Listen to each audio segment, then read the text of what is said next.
పల్లె కన్నీరు వెడుతుందో కనిపించని కుట్రలం నా తల్లి బందీ అయిపోయిందో కనిపించని కుట్రలం కన్నీరు వెడుతుందో కనిపించని కుట్రలం నా తల్లి బందీ అయిపోయిందో కనిపించని కుట్రలం తుమ్మన మాముల తుమ్మను వరుసను కమ్మరి కొలివిన తుమ్ము వేరినది పెద్ద బారిష ముద్దు బారినది సాలెల మగ్గం సడుగు నిరిగి సాలెల మగ్గం సడుగు నిరిగినై మగ్గం సడుగు నా చేతి వృత్తుల చేతు నిరిగినాయో నా పల్లెల్లోన రామ స్వరాజ్యం గంగన కలిసే పల్లెల్లోన కన్నీరు పెడుతుందో కనిపించని నా తల్లి బందీ అయిపోయిందో కనిపించని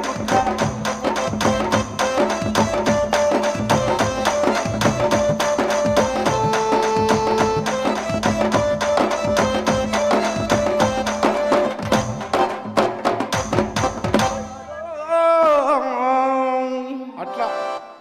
అరే సినిమాల్లో హలో ఎంత బాగుందరా హలో సినిమాలకు వచ్చింది పాట.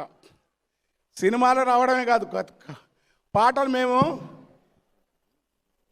మంచి గంధాలు కంచెలు గుప్పినామంటే ఇప్పుడు మారిపోయి పాట గమ్మత్తుగా మంచి దాటంగా కంచె కాడికి వచ్చింది. మా పాటలో ఉన్న పదాలే పాపు వాళ్ళు మన పిల్లలు కనుక రాస్తారు. ఎప్పుడో నేను సినిమా రాసే పాట చాలా మారుతాయి, తప్పదు రాయని. కానీ దానికి భిన్నంగా కొత్త కథ వస్తుంది. ఇది తెలంగాణకు నడవదు. ఇది నృత్యరత్నావళి జాయప సేనాని ఆ రోజుల్లోనే 11వ శతాబ్దం నాడు రుద్రుని కాలంలోనే గణపతి దేవుల కాలంలోనే తెలంగాణ నృత్య రూపకాన్ని పేరుని తెచ్చినాడు. విద్యానతుని లక్షణ శాస్త్రాలు వచ్చిన నేల ఇది. తెలంగాణ నుంచి నాట్యగత్తలు 200 మంది భువనేశ్వర ఆలయం సూర్య దేవాలయం దగ్గర కోనార్క ఆలయం పైన పేర్లుంటాయి. సాక్షాత్ త్యాగరాయ స్వామి తెలంగాణ వాడని ఒక చర్చ ఉంది కాదు, ముచ్చటనే పదం తెలంగాణకు ఉంది. హరిదాసులు విడలే ముచ్చటగానే అంటాడు త్యాగరాజ స్వామి. ఆ పదం తెలంగాణ పదం గుర్తుపెట్టుకో. అది మారిపోతూ ఉంది, మనుషులు మారిపోతూ ఉన్నది, జీవితం మారిపోతూ ఉన్నది. భూమి అంటే తెలంగాణలో కంచె చెట్టు సేను అది పోయి ఇప్పుడు తెలంగాణ భూమి అంటే ఫెన్సింగు. మీరు అమెరికా నుంచి ఇక్కడ పొలం కొని భూమి కొనిపో, మరుసటి వరకు ఒక లేగేస్తాడు, వరకు కూర్చోబెడతాడు పంచాది. ఇలాంటి సమస్యలతో పాటలు రావాలా, ఇలాంటి అనో సినిమాలు రావాలా, కొత్త జీవితం రావాలి. అలా పని జరుగుతూ ఉంది. అయిపోయింది. కాసలు కాలం సూపుల గాలం రా ఇది, కాలం సూపుల గాలం రా ఇది, కవ్వించేటి తాళం మేళం, మంటిని మింటి మేళం వేసే అంగడి ఆటరా, కాసల కట్టర ఆశరా, ఇది కాటికి పోయిన ఇడుబడి పొడవదు. కొండల మీద సుక్కల పందిరి అందే ఆశ నీకుంది, కొండల మీద సుక్కల పందిరి అందే ఆశ నీకుంది. కానీ కుండల మెతుకు లేకపోతే ఆశకు ఉనికే ఉండదు రన్న.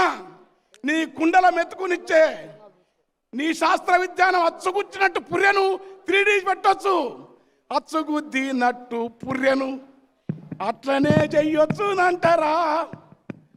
సురుకుమన్న గుండెను చూడా, సచ్చినోని గుండెను తీసి సచ్చటోనికి వెడితే చాలు, ఆశ వదులుకున్న మనిషి లేచి తిరుగులాడుతాడంట. లోపల కాలే ఆ గండము ఆపదిప్పుడు లెక్కే కాదు, ఆ గుండెకు కాలేయానికి అన్నము పెట్టే రైతు గుండె మరి ఎందుకు ఆగినదో అడుగరు చెప్పుడి. ఇది వాళ్ళ తెలంగాణ నేపథ్యం. రైతు బాగుండాలా, ఊరు బాగుండాలా, జ్ఞానం బావాలా, మనం బతకాలా, ఇతరులు బతకనివ్వాలా. కులాలు మతాలు మానవత్వంతో, కులము మతము శాస్త్రీయం కాదు, దైవత్వం ఉండాలా, మతాలకు అతీతంగా ఉండాలా. బందే నవాజు గుల్బర్గా తెలంగాణ నేల. కలందర్ బాబా మసీదు మట్టిలో, మసీదు కొమ్ములెక్కలే మసీదు మట్టిలో ఉన్నాడు. వరకవి సిద్ధప్ప మట్టిలో ఉన్నాడు. ఇక్కడ వధూతలు పుట్టిన నేల. ఇలాంటి పుణ్య నేల పైన మీ తెల్లారి వరకు పాడొచ్చు. కానీ సమయభావం వల్ల తెలంగాణ అస్తిత్వాన్ని, భాషను, తెలంగాణ అంటే పరిమితత్వం, ప్రశాంతం, సహజత్వం. తెలంగాణ అంటే గాంధేయవాదం, కమ్యూనిజం, మానవత్వం. తెలంగాణ అంటే కులరహిత సమాజం. థ్యాంక్ యూ అన్న, థ్యాంక్ యూ సో మచ్.